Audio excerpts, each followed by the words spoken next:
हाँ, तो कल हमने पढ़ा था नंबर सिस्टम के सारे कॉन्सेप्ट्स क्लियर किए थे। रैशनल नंबर क्या होता है, रेशनल नंबर क्या होता है, नेचुरल नंबर क्या होता है, होल नंबर क्या होता है, डेसिमल नंबर क्या होता है, डेसिमल के एक्सपेंशन हमने पढ़े थे, टर्मिनेटिंग क्या होता है, नॉन टर्मिनेटिंग क्या होता है। ठीक है, आज हम स्टार्ट करने वाले हैं एक्सरसाइज 1.1। सिंपल सी एक्सरसाइज है, 4 क्वेश्चन मात्र है। इसमें देखिए सबसे पहला क्वेश्चन है, क्या शून्य एक परिमेय संख्या है? तो देखिए शून्य जो है वो परिमेय संख्या होती है क्या? हाँ होती है, क्योंकि हमने क्या कहा था, नंबर लाइन के ऊपर 0 भी होता है, 1 भी होता है, -1 भी होता है, राइट। तो इस बेसिस पे नंबर लाइन पे जो नंबर आता है वो सब क्या कहलाता है, परिमेय संख्या कहलाता है। यानी कि 0 जो है वो क्या है, परिमेय नंबर है। ठीक है, तो हमारा आंसर हो जाएगा हाँ, 0 एक परिमेय नंबर है या परिमेय संख्या है। आगे इस क्वेश्चन के अंदर बोल रहा है क्या इसे P/Q के रूप में लिख सकते हैं, जहां P और Q पूर्णांक है और Q नॉट इक्वल टू 0। हाँ लिख सकते हैं, 0 को P/Q के रूप में लिखा जा सकता है, के रूप में लिखा जा सकता है। तो यहां पर हम क्या लिखेंगे, P/Q इक्वल टू क्या लिखेंगे, 0/1। तो यहाँ पर 0/1 का मतलब Q जो है वो नॉट इक्वल टू 0 हो गया यहाँ पर हमारा, और ये एक फ्रैक्शन भी बन गई। ये इतना सा आंसर इसका देना है। सेकंड क्वेश्चन है, सेकंड क्वेश्चन में क्या बोल रहा है, ये 3 और 4 के बीच में 6 परिमेय संख्या ज्ञात करो। देखो हमने between the rational number find करना सीखा था, जब दो नंबर के बीच में परिमेय नंबर फाइंड करते हैं। 2 मेथड थे, दोनों में से कोई सा मेथड हम यूज कर सकते हैं। ये बोल रहा है कि 3 और 4 के बीच एंड 4 के बिटवीन में 6 rational number equals to question mark. तो हमारे पास में क्या है, 3 और 4 है, तो हम क्या करेंगे, 6 चाहिए ना हमें, तो 6 से एक ज्यादा या उससे एडिशनल नंबर हम मल्टीप्लाई कर देंगे बोथ साइड। जैसे कि 3 को मल्टीप्लाई कर दें हम 10 से, एंड 4 को मल्टीप्लाई करते हैं हम 10 से, नीचे लगा दो 1, ताकि क्या हो जाएगा, रैशनल नंबर हो जाएगा। तो यहां पर क्या मिलेगा हमको, न्यू डिजिट जो होगी वो हो जाएगी 3 10 30 divide by 1, and second digit है 4 10 40 डिवाइड बाय 1। तो देखिए जब हम 10 1 10, तो जब भी हम यहां पर इसको सॉल्व करेंगे, 0 से 0 कैंसिल, तो 3/1, तो 3/1 यहां मिल जाएगा, 4/1, तो 4/1 यहाँ मिल जाएगा जब हम इसको सॉल्व करेंगे। तो इनके बीच में देखिए कितने नंबर है, 30 डिवाइड बाय 10 और 40 डिवाइड बाय 10 के बीच में हमारे पास 10 डिजिट्स आ रही है, हमें फाइंड करनी है केवल 6। तो कोई सी भी 6 डिजिट तुम ले सकते हो, 31/10 ले सकते हैं, 32/10 ले सकते हैं, 33/10 ले सकते हैं, 34/10, 35/10। इस तरह से तुम कोई भी 6 डिजिट जो हमको पसंद है वो हम ले सकते हैं। सेम इसी मेथड या इसी तरीके से हम अगला सवाल करेंगे। यहां पर ये बोल रहा है कि 3/5 एंड 4/5। देखिए नॉमिनेटर डिनोमिनेटर क्या है, सेम, तो हमारे लिए आसान हो गया। पिछले सवाल में डिनोमिनेटर नहीं था, हमको 1 लगाना पड़ा। अब इसके अंदर देखो, इस बीच में हमें 5 परिमेय संख्या ज्ञात करनी है। तो 5 rational number equals to question mark, हमें 5 चाहिए, तो 5 से एक एक्स्ट्रा मल्टीप्लाई करना पड़ेगा both side. So new digit हमारे पास आएगी 3/5 मल्टीप्लाई बाय 6 डिवाइड बाय 6, और नेक्स्ट डिजिट है 4/5, इसमें भी हम 6 डिवाइड बाय 6 से मल्टीप्लाई कर देंगे। एक चीज याद रखनी है कि जो भी हमारे पास 2 डिजिट्स हैं जिनके बिटवीन में हम रैशनल नंबर फाइंड कर रहे हैं, वहां पर हमें क्या करना है, दोनों तरफ सेम नंबर्स को मल्टीप्लाई करना है। ठीक है, तो 6 3 हो जाएगा 18, और 5 6 30। नेक्स्ट डिजिट में मिलेगा हमको 24 डिवाइड बाय 30। अब देखिए 18 और 24 के बिटवीन में 5 डिजिट मिल रही है क्या, 19 20 21 22 23 5 डिजिट्स है। सबके नीचे डिनोमिनेटर सेम है, जो 30 30 30 30 और 30। ये सारे के सारे हमारे पास में जो नंबर्स मिलेंगे, ये नंबर बिटवीन द 3/5 एंड 4/5 के बिटवीन है, राइट। आई थिंक तुम्हें समझ में आ रहा होगा। ये सब हम सीखे थे कॉन्सेप्ट के अंदर। हमने देखा था कि किस तरह से हम किसी भी 2 रैशनल नंबर के बीच में काफी सारे नंबर्स फाइंड कर सकते हैं। यहाँ पर अगला क्वेश्चन है फोर्थ क्वेश्चन, जिसके अंदर सिंपल सा ट्रू और फॉल्स वाला है। देखो ट्रू और फॉल्स मैंने बताया था किस तरह से हमें याद करना है। सिंपल सा पहला सवाल देखेंगे, प्रत्येक प्राकृत संख्या एक पूर्ण संख्या होती है। देखिए प्रत्येक प्राकृत संख्या, तो प्राकृत संख्या बराबर हो रहा है ये पूर्ण संख्या। हाँ होती है, क्योंकि हमने क्या पढ़ा था नंबर सिस्टम के अंदर, हमने पढ़ा था सबसे फर्स्ट नेचुरल, फिर होल, फिर इंटीजर और रैशनल नंबर, राइट। तो यहाँ क्या बोल रहा है, ये प्राकृत पूर्ण होती है क्या, तो प्राकृत से कहा रहे हम पूर्ण यानी कि होल नंबर पे। ऊपर से जब नीचे आएंगे तो हमने रूल्स पढ़ा था ग्रेविटेशनल फोर्स का, जब ऊपर से नीचे की ओर आते हैं तो क्या होता है ट्रू। सो ये जो बोल रहा है ये बिल्कुल सत्य है, प्रत्येक प्राकृत संख्या जो होती है वो पूर्ण संख्या होती है। नेक्स्ट क्वेश्चन है, प्रत्येक पूर्ण या पूर्णांक एक पूर्ण संख्या है क्या। सेकंड है बेटा प्रत्येक पूर्णांक, पूर्णांक का मतलब क्या हो गया इंटीजर, प्रत्येक इंटीजर जो है वो आपका पूर्ण नंबर है क्या, पूर्ण संख्या मतलब होल नंबर डब्ल्यू है क्या। देखो z से कहाँ की तरफ पूछ रहा है ये, w की तरफ, तो नीचे से ऊपर की तरफ जाएगा। तो हमने क्या कहा था, जब भी नीचे से ऊपर की ओर पूछा जाएगा तो हम क्या बोलेंगे फॉल्स, राइट, क्योंकि पूर्णांक इंटीजर से माइनस की डिजिट होती है जो कि होल नंबर में नहीं होती है, ये हमको पता है। सिंपल सिंपल से क्वेश्चंस दिए हैं इसमें।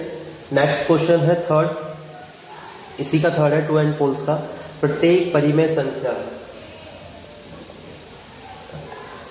परिमेय संख्या जो है वो एक पूर्ण संख्या होती है, पूर्ण संख्या होती है क्या, ये ट्रू है क्या। देखो नेचुरल, वोल, इंटीजर, रैशनल, क्या बोल रहा है रैशनल पूछ रहा है, तो रैशनल कहाँ है नीचे, किसके इक्वल में होती है पूर्ण यानी कि होल नंबर, तो नीचे से कहाँ जाना पड़ रहा है हमको ऊपर।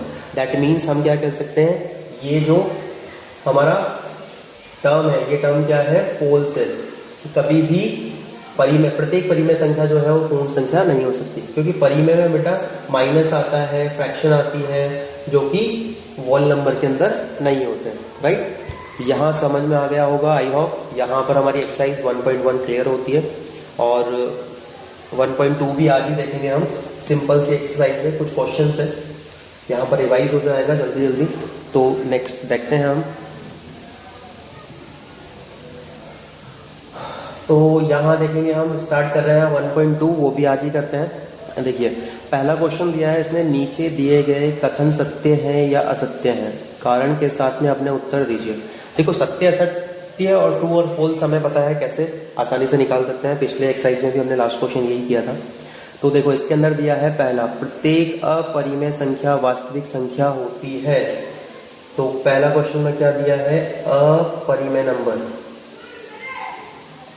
अपरिमेय नंबर जो है वो वास्तविक संख्या होती है।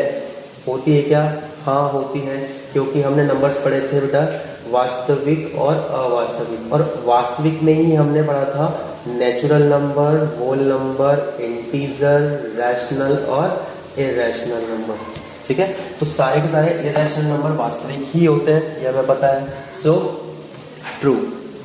नेक्स्ट डिजिट है हमारे पास में संख्या, नेक्स्ट सवाल है संख्या रेखा का प्रत्येक बिंदु। देखो ये एक नंबर है जिसके अंदर हमें क्या मिलता है, 2 मान लेते हैं, -2, -1, 0, 1, 2, 3, 4, 5 डैश डैश, ये एक नंबर लाइन है। तो संख्या रेखा यानी कि नंबर लाइन का प्रत्येक बिंदु, जितनी भी संख्या हमने लिखी है वो सभी बिंदु रूट m के रूप में हो, यानी कि सबके ऊपर क्या हो, m रूट हो। और जब भी किसी भी नंबर के ऊपर हमने रूट लगाया, उस रूट के बारे में आगे बोल रहा है ये रूट m के रूप में हो, जहां m एक प्राकृत संख्या है, यानी कि ये सारे के सारे नंबर जो है ना रूट के अंदर वो क्या होने चाहिए, प्राकृत संख्या है, ऐसा वो बोल रहा है। देखो ऐसा हो सकता है क्या, पॉसिबल है क्या, यदि हम √1 लें तो √1 की वैल्यू क्या होती है 1, जो कि क्या होती है एक नेचुरल नंबर होती है, हमें पता है, यानी कि अभी तक तो ये बिल्कुल राइट बोल रहा है, √m की वैल्यू क्या है, प्राकृत है। यदि हम आगे आ जाए √2 पे, क्या √2 फाइंड होता है क्या, 1.27 या 17, 17 डैश डैश कुछ होता है, ये क्या प्राकृत संख्या है क्या? डेसिमल एक्सपेंशन हमने क्या बोली थी, ये प्राकृत संख्या नहीं होती है। ये कैसे नंबर होते हैं? या तो होंगे रैशनल नंबर या होंगे इररेशनल नंबर, राइट। तो √2 हमें क्या मिल रहा है? इररेशनल नंबर, ये प्राकृत संख्या नहीं है। अतः ये वाला जो टर्म है, ये जो कथन इसने कहा है वो भी क्या हो गया? फॉल्स, कि प्रत्येक नंबर जो है √m वो प्राकृत संख्या नहीं हो सकता, क्योंकि √2 √3 जो है वो क्या है? हमारे पास में रैशनल और इररेशनल नंबर है। कोई डाउट हो तो यहीं पे क्लियर कर लेना। नेक्स्ट क्वेश्चन है थर्ड, ये बोल रहा है कि प्रत्येक वास्तविक संख्या एक अपरिमेय संख्या होती है। क्या बेटा? प्रत्येक वास्तविक संख्या या नंबर जो होता है वो अपरिमेय होता है क्या? ये गलत हो सकता है, क्योंकि वास्तविक के अंदर तो नेचुरल भी आता है, वोल भी आता है, इंटीजर्स भी आते हैं, लेकिन अपरिमेय में ये सब तो नहीं आते ना, ठीक है। तो प्रत्येक वास्तविक संख्या अपरिमेय होगी, ये क्या हो जाएगा कथन? असत्य, यानी कि फॉल्स, क्योंकि नेचुरल नंबर जो होता है वो अपरिमेय नहीं होता है, वो परिमेय होता है। आई होप आप लोगों को समझ में आ रहा होगा। क्वेश्चन नंबर हम करते हैं सेकंड क्वेश्चन क्या कह रहा है, देखिए। क्या सभी धनात्मक पूर्णांक के वर्ग, सेकंड क्वेश्चन पढ़ रहा हूं मैं, क्या सभी धनात्मक पूर्णांक के वर्गमूल अपरिमेय होते हैं? अभी जस्ट किया है। सभी धनात्मक पूर्णांक का मतलब क्या है? नंबर लाइन के सारे पॉजिटिव नंबर्स 1 2 3 4 5 एक्सेट्रा। क्या सभी धनात्मक पूर्णांक के वर्गमूल का मतलब है इन सबके ऊपर क्या है बेटा? रूट अपरिमेय होते हैं क्या? नहीं होते हैं, क्योंकि √1 इक्वल्स टू क्या होता है? 1 होता है। √4 इक्वल्स टू क्या होता है? 2 होता है, जो कि क्या है? रैशनल नंबर है, राइट। तो हम क्या कहेंगे? √1 equals to 1 and √4 equals to 2, जबकि √2 इक्वल्स टू 1.17 पॉइंट समथिंग। तो यहाँ पर क्या मिला है? √1 और 4 तो मिल रहा है हमको परिमेय संख्या, और √2 और √3 जो मिल रहा है हमको अपरिमेय संख्या, राइट। ये बोल रहा है कि अपरिमेय संख्या होती है क्या? तो हमने क्या कहा? नहीं होती है, क्योंकि यहाँ पर नंबर लाइन पे परिमेय भी होते हैं और अपरिमेय भी होते हैं। आगे देखो, ये बोल रहा है यदि नहीं है तो एक ऐसी संख्या के वर्गमूल का उदाहरण दो जो परिमेय संख्या है। ये दो उदाहरण दिए हमने। √1 ये किसका उदाहरण है? परिमेय का। √4 इक्वल्स टू 2 ये भी क्या है हमारे पास में? परिमेय का उदाहरण है, ठीक है। नेक्स्ट क्वेश्चन, छोटे छोटे से सिंपल से क्वेश्चंस है। एक बहुत इंपॉर्टेंट क्वेश्चन है, क्वेश्चन नंबर 3। यहां पर थोड़ा सा ध्यान से देखने वाली चीज है। ये बोल रहा है कि √5 को नंबर लाइन पे शो करो भैया, कि √5 नंबर लाइन पर कहां पर आएगा, ये तुम्हें फाइंड करना है। देखिए, ये सबसे सिंपल सा है, हमने छोटी क्लास के अंदर पढ़ाई है। जब कोई लाइन किसी लाइन पर क्या करती है? लंब डालती है, और उन दोनों कोनों को मिला दिया जाता है, तो हमें क्या मिल जाता है? एक समकोण त्रिभुज मिलता है। यहाँ पर 90 डिग्री का एंगल होता है। 90 डिग्री के जस्ट सामने कौन होता है? हमारा कर्ण। और यदि ये इस एंगल को हम फाइंड करते हैं तो एंगल के अपोजिट जो होता है वो कौन होता है? लंब। और ये एंगल के पास वाला होता है आधार, राइट। तो समकोण त्रिभुज से हमें पता है पाइथागोरस थ्योरम, आई थिंक आप लोगों ने नाम सुना ही होगा और हमने पढ़ रखी है। पाइथागोरस प्रमेय जो होती है, उस प्रमेय के आधार पर हम √5 को नंबर लाइन पे शो करेंगे। कैसे करेंगे? देखो, पाइथागोरस प्रमेय क्या होती है? कर्ण का स्क्वायर बराबर लंब का स्क्वायर प्लस आधार का स्क्वायर, राइट। तो यहां पर ऐसे दो नंबर लो जिसका सम करने पर हमें क्या मिल जाए? √5 मिल जाए। तो हमें आधार भी मिल जाएगा और लंब भी मिल जाएगा। तो सबसे पहले हम क्या लेते हैं? माना कि लंब बराबर ले लिया हमने 1, और या लंब बराबर ले लिया हमने 2, और आधार बराबर ले लिया हमने 1। कुछ भी ले सकते हो ऊपर से, कोई फर्क नहीं पड़ता। अब इसमें रख के देखो, पाइथागोरस में, पाइथागोरस थ्योरम में क्या बोलेंगे? के स्क्वायर यानी कर्ण का स्क्वायर बराबर लंब का स्क्वायर, यानी 1 का 2 का क्या हो जाएगा? स्क्वायर प्लस आधार का स्क्वायर। आधार है हमारे में 1, तो 1 का स्क्वायर। हमें क्या मिला? 2 का स्क्वायर 2 2 4, 1 का स्क्वायर 1, इक्वल्स टू कर्ण का स्क्वायर, स्क्वायर जब ट्रांसफर होगा तो ये पूरी डिजिट किस में आ जाएगी, रूट में। सो कर्ण मिला हमको रूट 4 + 1 इक्वल्स टू 5, तो ये हो गया हमारा पास रूट 5। ठीक है, आधार कितना लिया हमने इसके अंदर, हमने माना है ये, अपनी मर्जी से कुछ भी रखना है जिसका सम क्या हो जाए हमारे पास में, जो भी पूछा गया है वो नंबर आ जाए। तो यहां पर आधार लिया हमने 1 और लंब लिया है हमने 2 सेंटीमीटर। अब देखो यहां पर जब आधार और लंब मिल गया तो इसको नंबर लाइन पे कैसे शो करेंगे वो भी हम देखते हैं। एक नंबर लाइन लेंगे जिसमें 0 होगा, 1 होगा, 2, 3, इस तरह से एक नंबर लाइन लेंगे हम, राइट। सबसे पहले हमने 0 से हमारा जो आधार था वो कितना लिया था हमने, 1, तो आधार से 1 यानी कि 1 सेंटीमीटर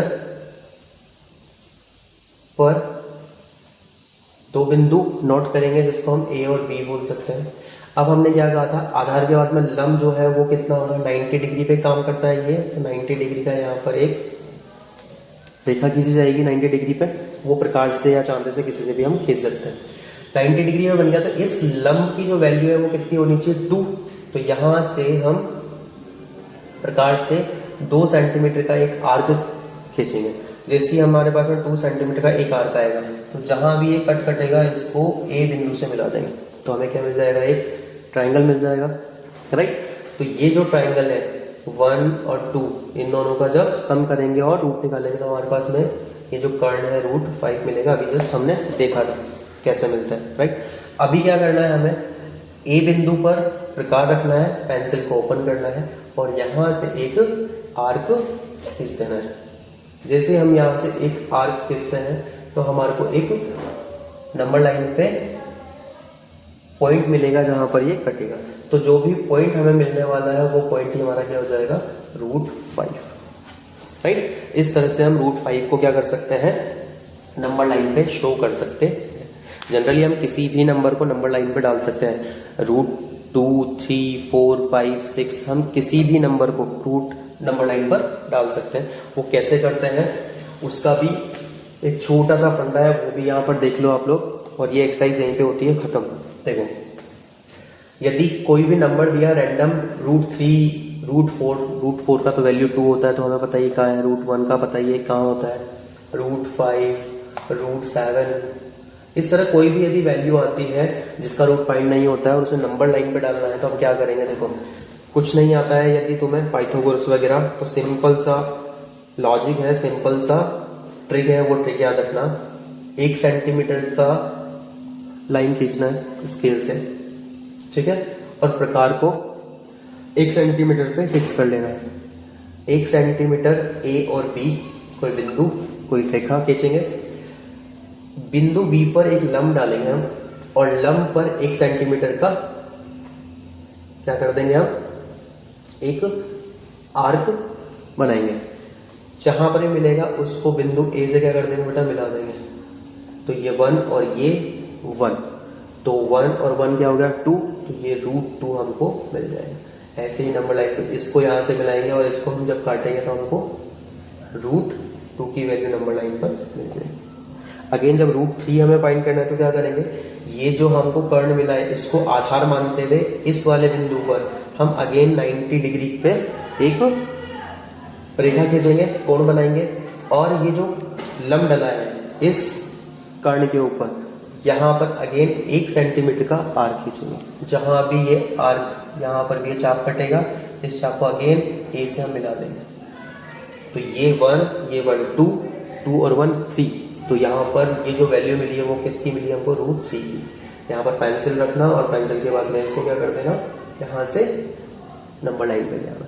तो जैसे ही नंबर लाइन पे लेके आएंगे तो ये रूट 2 की वैल्यू आ गई, रूट 3 की आ गई। ऐसे ही हम root 4, root 5, root 7, root 6, root 10 हम प्रत्येक वैल्यू निकाल सकते हैं। एक पूरा कंप्लीट आर्क बनेगा, पूरा का पूरा कंप्लीट वृत्त बनेगा जिसके अंदर 360 डिग्री हम इसको घुमा सकते हैं। तो कोई सा भी नंबर हो, रूट की वैल्यू हम यहाँ पर नंबर लाइन पे शो कर सकते हैं। आई होप आप लोगों को समझ में आया होगा। आज थोड़ा सा जल्दी और फॉरवर्ड करना पड़ रहा है।